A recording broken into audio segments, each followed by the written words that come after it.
नमस्ते बच्चों। देखिए, पिछली क्लास में हम लोग सत्यनारायण कविरत्न की व्याख्या पढ़ रहे थे और उस पंक्तियों में श्रावण मास की जो सुंदरता थी उसकी छटा का वर्णन किया गया।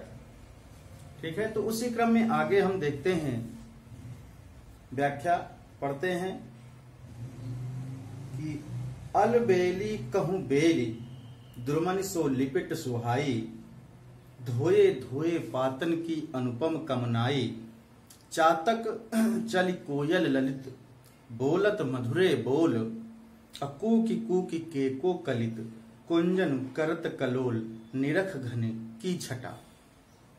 देखिए, सबसे पहले व्याख्या करते समय क्या लिखते हैं हम लोग? संकेत। और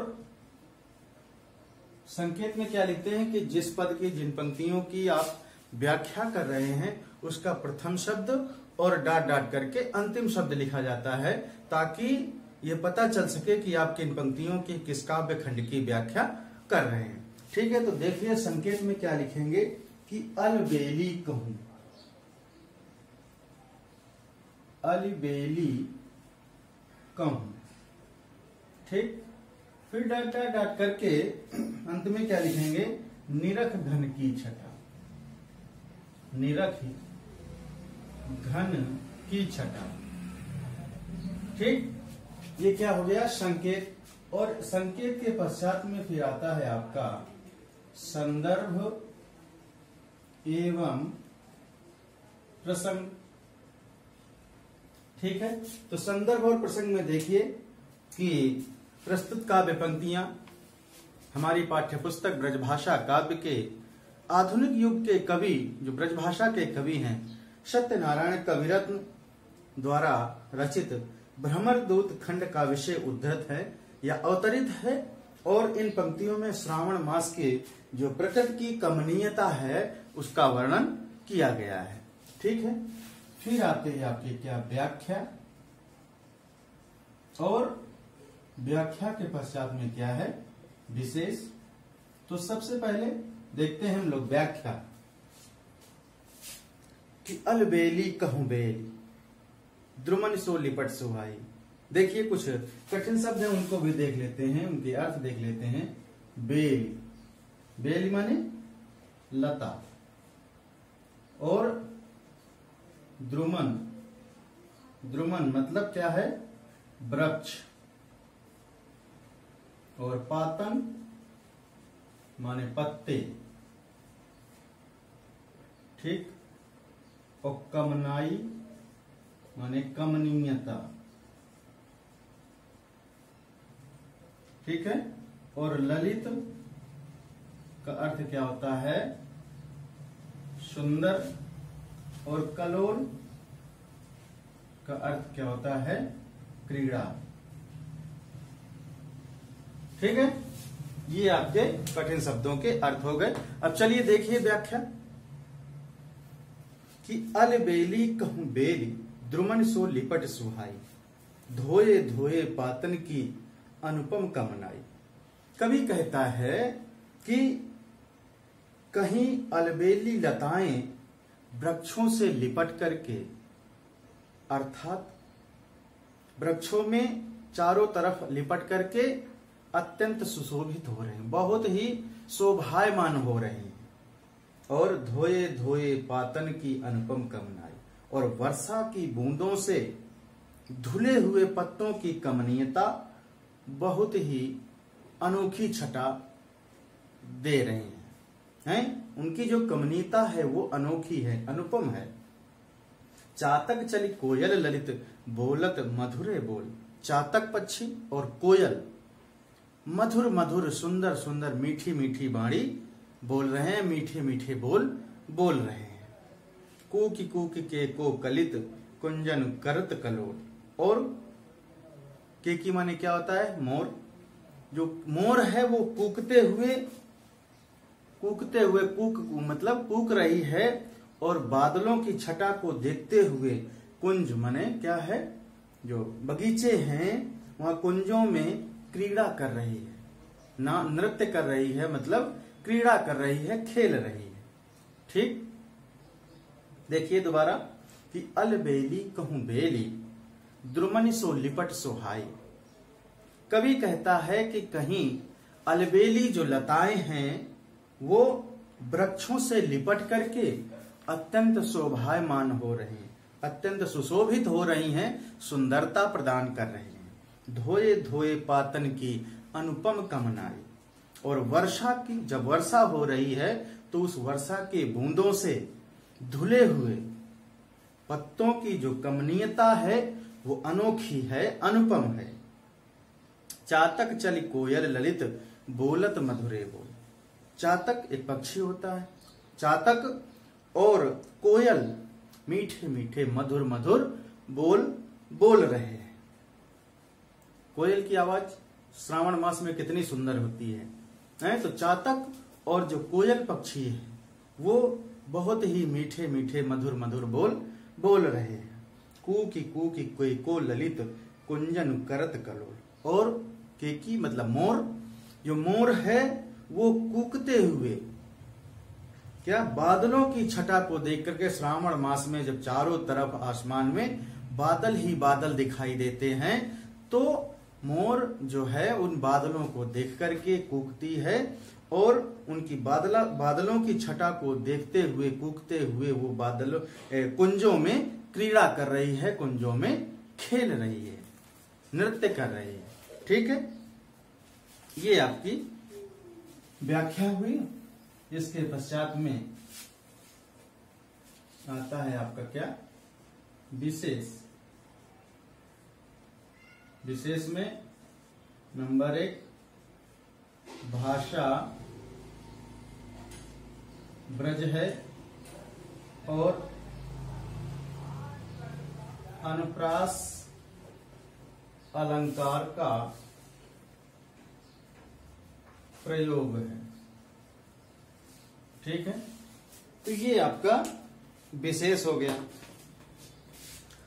चलिए देखिए आगे पंक्तियां देखिए कि इंद्र धनुष और इंद्र बधूटिन की सुचि शोभा, को जग जन्म्यो मनुज जास मन निरख न लोभा, प्रिय पावन पावस लहरी लह लहात चहु और छाई छवि छिति पै छहरी, ताको और न छोर लसय मन मोहनी।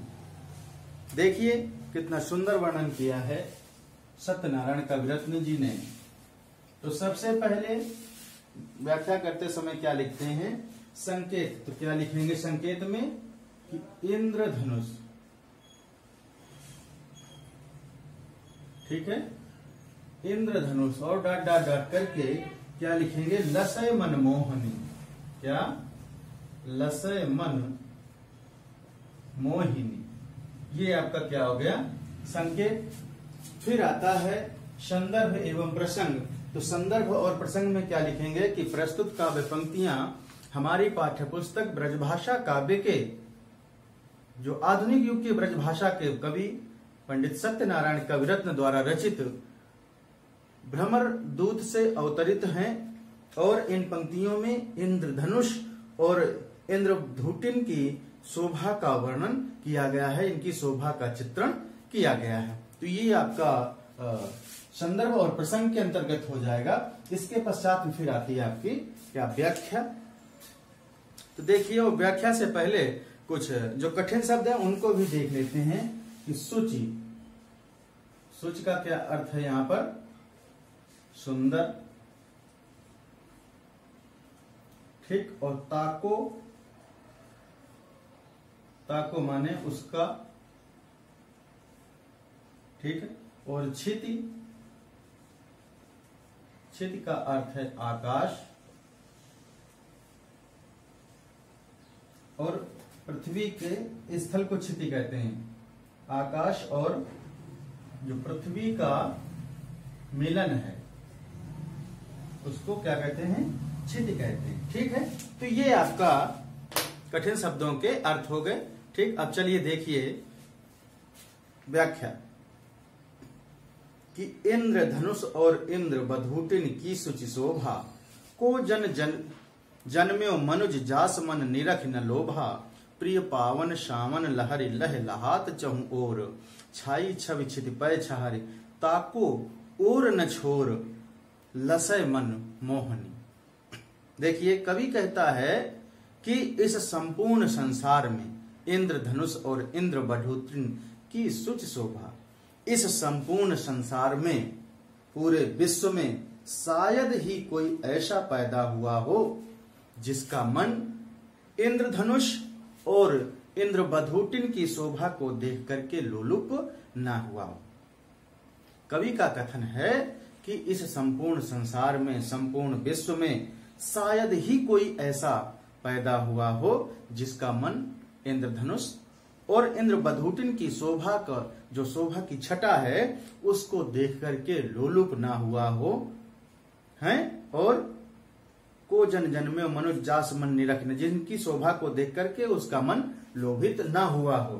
प्रिय पावन पावस लहरि लह लहात चहु ओर, और प्रिय के पाने की सुंदर लहर चारों ओर लहला रही है। अपने प्रिय को पाने के लिए जो सुंदर लहर है वो चारों तरफ लहलहा रही है। छाई छवि छिति पै छहारे ताको ओर न छोर, पृथ्वी पर जो शोभा छाई है जिसके फैलने का कोई ओर छोर पता नहीं है। पृथ्वी पर जो शोभा शोभायमान हो रही है, दिखाई पड़ रही है, जिसके फैलने का कोई ओर छोर नहीं है, मतलब किसी जो प्रारंभ और अंत दिखाई नहीं पड़ रहा है। लसय मनमोहनी, इस सावन ऋतु में मनमोहनी का मन लगा हुआ है। ठीक है, ये आपका व्याख्या हुआ। चलिए इसको दोबारा देख लीजिए कि इंद्र धनुष और इंद्र बधूटिन की सुचि शोभा, को जग जन्म्यो मनुज जास मन निरख न लोभा। कवि कहता है कि इस संपूर्ण संसार में, संपूर्ण विश्व में शायद ही कोई ऐसा जन्मा हो, शायद ही किसी ने ऐसा पैदा हुआ हो जिसका मन इंद्रधनुष और इंद्र बधूटिन की जो शोभा है उसको ललचवा ना रही हो, लोलुप ना कर रही हो, उसके अंदर लालच ना पैदा कर रही हो। और प्रिय पावन पावश लहर लह लहात चहु ओर, प्रिय को पाने के लिए या प्रिय के पाने की सुंदर जो लहर है वो चारों ओर लहरा रही है। छवि छाई छवि छिति पै छहारे ताको ओर न छोर, और पृथ्वी पर जो शोभा छाई हुई है जिसके फैलने का कोई ओर छोर नहीं है। लसय मनमोहनी, इस सावन ऋतु में मनमोहनी का मन लगा हुआ है।